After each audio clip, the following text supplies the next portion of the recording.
Hello, नमस्कार सर्वांना आणि श्री स्वामी समर्थ. तर आज मी पनीरची भाजी बनवते आहे, म्हणजे आपली घरगुती पद्धतीने, जेणेकरून की तुम्ही सहजरित्या बनवू शकता. त्यासाठी म्हटलं चला ही सुद्धा रेसिपी छान झाली होती आणि मग म्हटलं तुमच्याशी शेअर करायलाच हवी. तर मग इथं मी एक अर्धा किलो पनीर घेतलेला आहे आणि त्याचे मीडियम आकाराचे असे तुकडे करून घेतलेत. त्यातलंच काही थोडंसं पनीर मी साईडला काढून ठेवलं आहे, त्याची पेस्ट करायची आहे आपल्याला. तर इथे कढईमध्ये मी 3 चमचे तेल घातलं आहे. आता हे जे काही अर्धा किलो पनीर आहे तर ते 2 बॅचमध्ये आपल्याला नॉर्मल असा गोल्डन ब्राऊन कलर येईपर्यंत परतून घ्यायचं आहे. खूप जास्तही आपल्याला भाजायचं नाही किंवा जास्त तळायचं नाही आहे. बघू शकताय नॉर्मल कलर आला आहे पिवळसर. तर आता आपल्याला हे पनीर काढून घ्यायचं आहे आणि जे बाकीचं उरलेलं पनीर आहे तर ते सुद्धा आपल्याला तेलात घालायचं आहे. गॅसची फ्लेम कमीच आहे आणि कमी गॅसवर मी हे तळून घेते आहे. बघू शकता.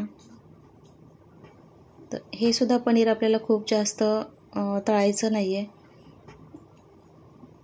बघू शकता पनीर छान तळून झालं आहे. आता काढून घेते आहे आणि साईडला मी एका पातेल्यात कोमट पाणी केलं होतं. नॉर्मल कोमट, खूप जास्तही गरम नाही. आणि त्या कोमट पाण्यात आपल्याला हे पनीर एक 5 ते 10 मिनटं ठेवायचं आहे. यामुळे काय होतं की पनीर एकदम मऊसूत, खातानाही चविष्ट लागतं आणि एकदम मऊसूत तयार होतं. त्यामुळे आपल्याला ही प्रोसेस करणं फार गरजेचं आहे. आणि एक मोठा कांदा मी स्लाइस करून घेतला होता, तर तो कांदा आपल्याला तेलात परतायचा आहे. कांदा गोल्डन ब्राऊन कलर येईपर्यंत परतायचा आहे. चांगला मऊसूत झाला की आपल्याला त्यात आल्याचे तुकडे घालायचे आणि लसूण घालायचं, एक 10-12 पाकळ्या आणि 1 इंच आलं घातलेलं आहे. आता आपल्याला आलं, लसूण, कांदा परतून झाला आहे तर त्याच्यातच मोठं एक टोमॅटो घालायचं आहे, मोठ्या फोडी करून. आणि टोमॅटोसुद्धा आपल्याला मऊसूत होईपर्यंत छान परतून घ्यायचं आहे. झाकण ठेवून एक वाफ काढायची आहे, कारण झाकण ठेवल्यामुळे जो काही मसाला आहे तो छान शिजला जातो वाफेवर, त्यामुळे. आणि आता आपल्याला हा मसाला शिजून झालेला आहे तो एका भांड्यात आपल्याला काढून घ्यायचा आणि थंड करून याचं वाटण बनवायचं. तर अशा पद्धतीनं मी हे काढून घेते एका ताटात.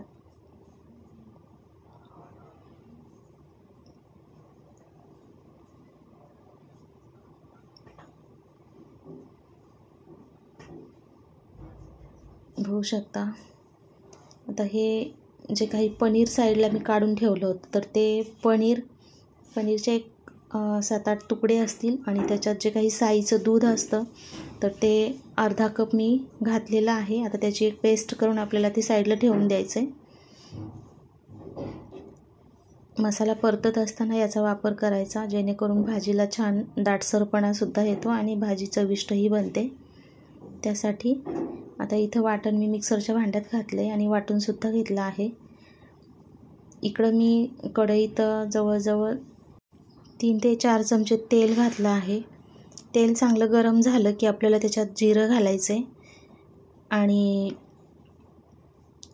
जिरं चांगलं फुललं की मग त्याच्यात आपल्याला सुक्या 2 मिरच्या घालायच्या आहेत. त्यानंतर 2-3 हिरवी वेलची आणि लवंगसुद्धा घालायची आहे आणि 2-3 तेजपत्त्याची पानंसुद्धा घालायची आहेत.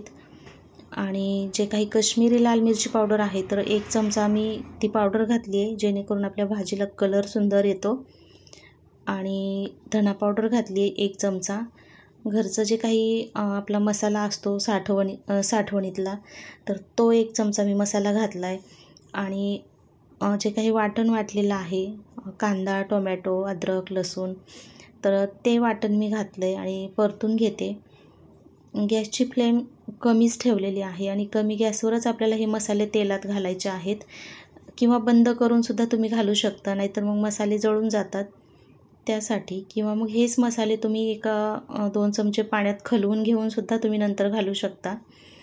तर आता इथं आपला मसाला छान परतून झाला आहे. तर आता जो काही पनीर मसाला आहे तर ती एक पुडी मी घालत आहे, कारण त्याने सुद्धा भाजीला छान टेस्ट येते. तर इथं मी एक पुडी घातलेली आहे पनीर मसाल्याची आणि मिक्स केलं आहे. आता आपल्याला झाकण ठेवायचं आहे आणि एक 2-3 मिनटं चांगली वाफ काढायची आहे. तुम्ही बघू शकता मसाल्याला चांगलं तेल सुटलेलं आहे. आता जे काही आपण पेस्ट करून ठेवली होती पनीर आणि दूध टाकून, तर ती पेस्ट आपल्याला घालायची आहे आणि छान असं मिक्स करून घ्यायचं आहे. अशा पद्धतीने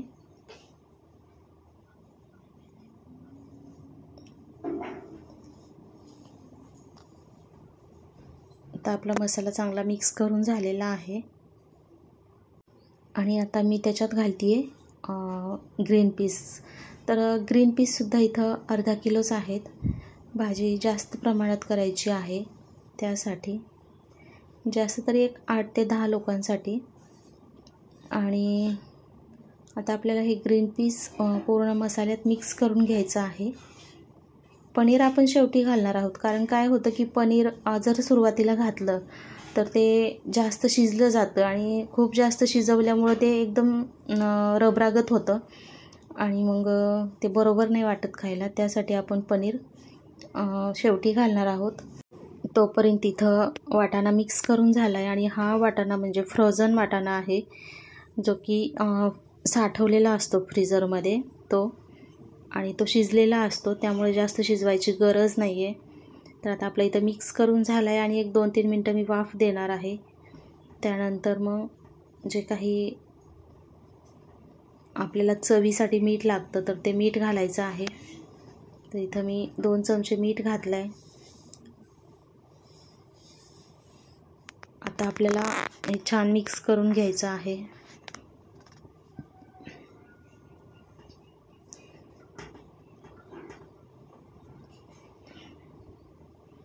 तर आता हे सगळं मिक्स करून झालं आहे. झाकण ठेवून एक वाफ काढायची. बघू शकता. आणि थोडंसं मी पाणीसुद्धा वाढवलेलं आहे, गरम पाणी घातलं होतं.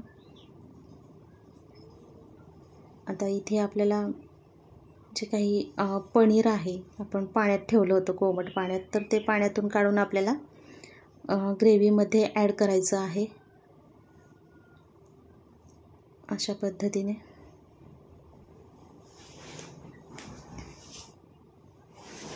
या भाजीला खूप जास्त काही अट्टहास नाही आहे. खूप साध्या सोप्या पद्धतीने पण अतिशय चविष्ट आणि खूप छान बनलेली ही भाजी.